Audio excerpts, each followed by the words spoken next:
अस्सलाम वालेकुम दोस्तों, आज बन रही है खीर जिसे कई ममालिक में राइस पुडिंग कहा जाता है और भी इसके बेतहाशा नाम हैं, लेकिन इंग्रेडिएंट सिंपल से हैं। चावल, दूध और कुछ खुशबूदार अज्जा। दावतों पे, शादियों पे और कई त्योहारों पे इसे बहुत शौक से बनाया और खाया जाता है। आइए देखते हैं इसे मैं कैसे तैयार करती हूँ। फर्स्ट स्टेप में यहाँ पे खोया तैयार हो रहा है खीर के लिए। आप चाहें तो बाज़ार से भी ख़रीद सकते हैं, लेकिन कुछ जगहों पे खोया अवेलेबल नहीं होता तो आप इस तरह से बना सकते हैं। सबसे पहले हमने यहाँ पे 1 टीस्पून घी ले लिया। आप बटर का इस्तेमाल भी कर सकते हैं। जैसे ही घी मेल्ट हो गया तो उसमें आधा कप होल मिल्क डाल लिया है। इसको अच्छी तरह से हल्की आँच पर मिक्स कर रही हूँ मैं। जैसे ही घी और दूध अच्छी तरह से मिक्स हो गया हल्की आँच पे, तो मैं इसमें फुल क्रीम पाउडर मिल्क का इस्तेमाल कर रही हूँ 1 कप। पहले आधा कप डालूंगी, इसको अच्छी तरह से मिक्स करूंगी। आँच इस वक्त भी हल्की है। जैसे ही ये अच्छी तरह मिक्स हो गया तो बाकी का दूध भी इसमें डाल के उसे भी अच्छी तरह से मिक्स कर लूँगी और हर तरफ से इसको हिलाते हुए पकाऊंगी हल्की आँच पे। एक टिप है दोस्तों आपके लिए, अगर आप चाहें तो इस तरह से खोया बना के फ्रीज़ भी कर सकते हैं। 1 महीने तक बहुत अच्छे जायके में और बहुत अच्छे शेप में ये रहेगा फ्रीज़र में।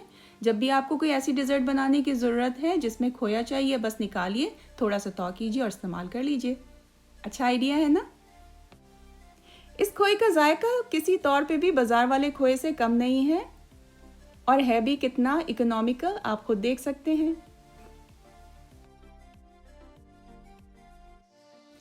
अब हमें ये कैसे पता चलेगा कि खोया तैयार हो चुका है? तो सबसे पहले तो इसके लिए ज़रूरी है कि अगर आपके घर में नॉन स्टिक पैन है तो आप उसका इस्तेमाल करिए और इसको हल्की आंच पे चारों तरफ से हिलाते हुए पकाइए।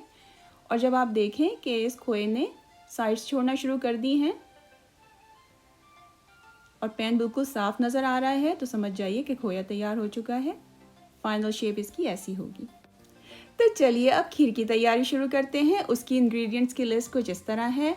शक्कर हस्बे जायका, 4 से 6 अदद इलायची कूट के यहाँ पे रख ली है मैंने, 2 टेबलस्पून कुटे हुए पिस्ते, इसी तरह से मोटे मोटे कूटिएगा आप भी, 2 टेबलस्पून कुटे हुए बादाम और यहाँ पे मैंने आधा कप चावल भिगो के रख लिए हैं। मैंने 1 घंटा भिगोए, आप चाहें तो 2 से 4 घंटे भी भिगो सकते हैं। और 6 अदद टी रस जो हम चाय के साथ खाते हैं ये वो वाले हैं, और जो खोया अभी अभी हमने तैयार किया था ये 1 कप है। अब हमें एक ब्लेंडर लेना है, उसमें आधा कप दूध डालना है और दूध के साथ ही जो चावल हमने भिगो के रखे हुए थे उसका पानी सारा ड्रेन करके वो चावल इसमें डाल देंगे और साथ ही जो हमने टी रस यानी पापे रखे हुए थे वो तमाम इसमें ऐड कर देंगे और इसको मोटा मोटा सा ब्लेंड कर लेंगे। दोस्तों जब तक मैं ये ब्लेंडिंग कर रही हूँ आप ज़रा चेक कर लीजिए आपने मेरे इस वीडियो को लाइक किया और मेरे चैनल को सब्सक्राइब किया या नहीं। और अगर आपने ये दोनों काम कर लिए हैं तो बेल आइकॉन को भी हिट कर लीजिए ताकि तमाम नई वीडियो आपको जल्द से जल्द मिल सकें। ये देखिए इस तरह से इसकी शक्ल होगी ब्लेंड होने के बाद, इतना ही ये थिक होगा। अब मैंने एक पतीले में 8 कप्स होल मिल्क ले लिया है यानी कि फुल क्रीम मिल्क। ये ऑलरेडी पेस्चराइज है। अगर आपका दूध उबला हुआ नहीं है तो आप उसको पहले अच्छी तरह से उबाल लीजिए और फिर थोड़ा थोड़ा करके इस तरह से जैसे मैं मिक्सचर ऐड कर रही हूँ डालते जाइए और इसको हिलाते जाइए। आंच हल्की रखिएगा। इसको तकरीबन हम 20 मिनट तक इसी तरह से हिलाते हुए पकाएंगे।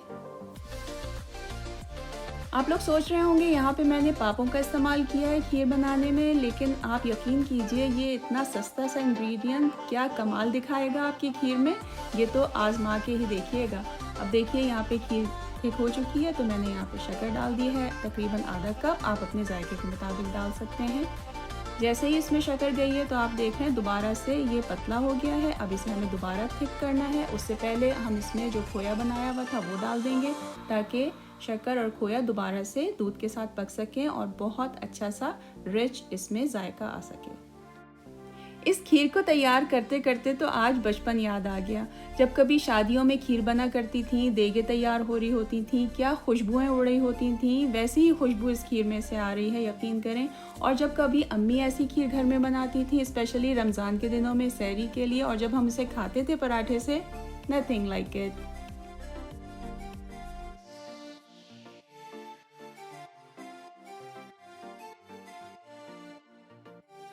देखिए खीर दोबारा से थिक हो चुकी है, इसमें बबल्स नज़र आना शुरू हो गए हैं। तो मैंने यहाँ पे इलायची पाउडर डाल दिया है जो कि फ्रेश मैंने कूट के रखा हुआ था। उसी के साथ केवड़ा एसेंस डाल दिया है, उसको मिक्स कर रही हूँ मैं अच्छी तरह से।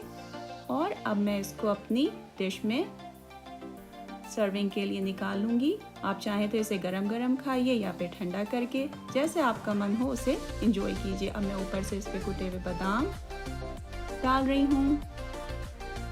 ये आपकी अपनी चॉइस है, जितने चाहें डाल लें।